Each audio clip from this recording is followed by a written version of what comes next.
mes de l'embaràs, fins a aquest moment tot anava perfectament bé. En aquests moments ni et pots imaginar que realment hi ha nens que, normalment saps que això ho llegeixes en la premsa, que hi ha nens amb malalties, és el mateix que sabem que existeixen accidents de tràfic, però d'alguna manera sempre pensem, o el més normal és pensar que això passa a los demés, que no et toca a tu, no? Fins al dia que te toca i la vida et canvia radicalment. Això és una mica el que m'ha passat a mi, però haig de dir que realment la meva vida a nivell professional i sobretot a nivell personal ha canviat per a bé, ha canviat positivament.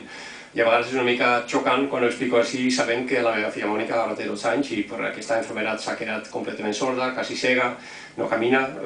Ara potser està donant primers passos als 12 anys, però està en una cadira de roda, té el nivell mental d'un bebè recent nascut. I això, lògicament, és un problema molt gran a la família, però encara així m'atreveixo a dir que ara soc 1000 vegades més feliç que abans del seu naixement. Hi ha una mica un abans i un després del seu naixement. Abans la meva vida era completament material i sobretot individual. Jo era el típic ejecutivo agresivo que pensava que la felicitat era tenir molts diners, tenir un cotxe ràpid i hi ha molta història darrere. Jo crec que és molt més interessant explicar què ha passat després del naixement de la Mònica, o sigui, aquí no m'enrotllo molt més, si no estarem aquí fins a 7.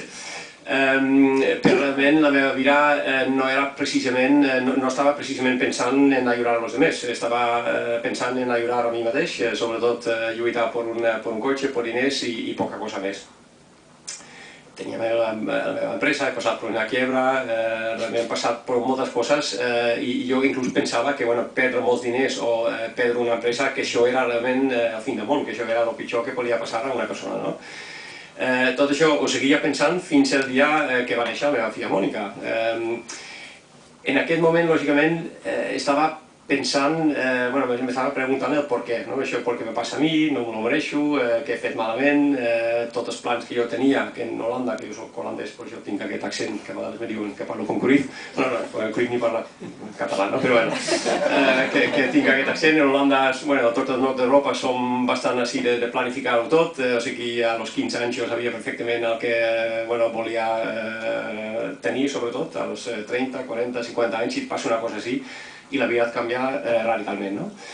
Però insisteixo, en aquest moment dels primers dies de la vida de Mònica era lògicament tristesa, ràbia, no entenia res i me preguntava només el per què.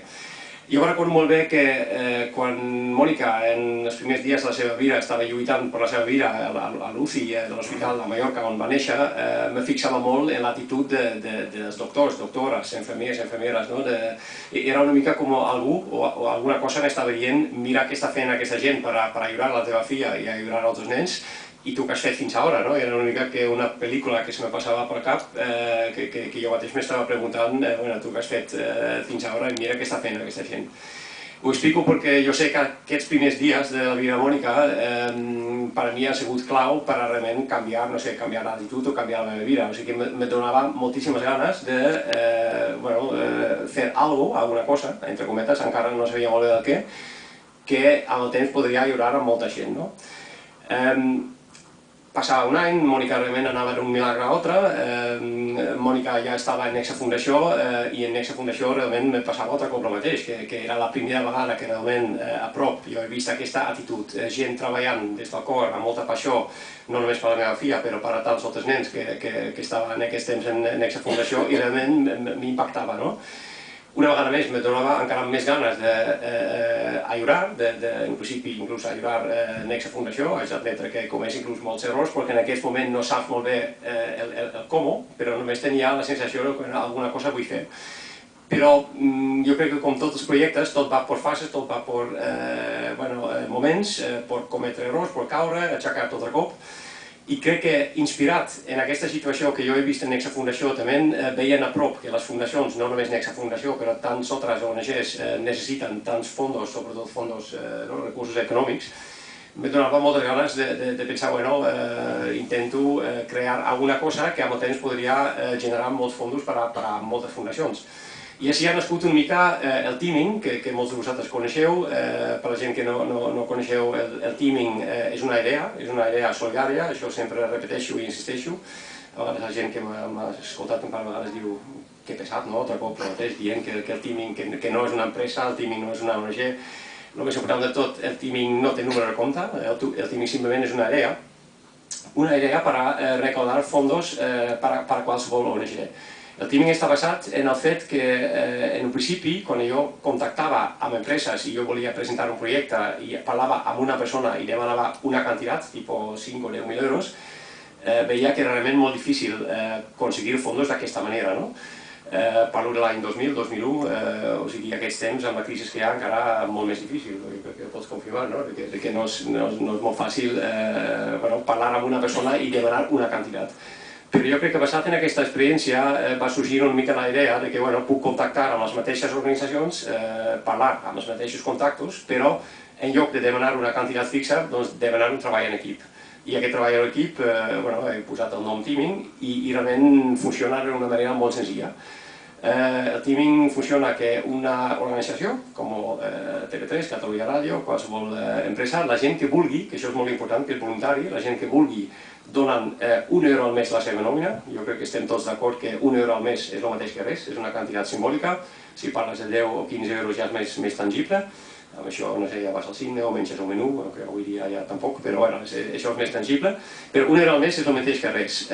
Si la gent que vulgui firma una vegada autoritzant que aquest euro es treu la nòmina, aquests euros s'aparca en una compta interna, una cuenta puente, és una compta interna a la mateixa empresa, insisteixo que jo no toco res, no soc cap intermediari, només difonc la idea, doncs d'aquesta manera ja s'està generant molts fondos que es repeteixen cada mes. Això és, diguéssim, la part econòmica de la idea teaming. L'altra part, que per mi és la més maca, és que democràticament entre els participants, des de baix cap a dalt, per dir-ho així, es decideix i es proposa projectes a on destinar aquests fondos que s'acumulen.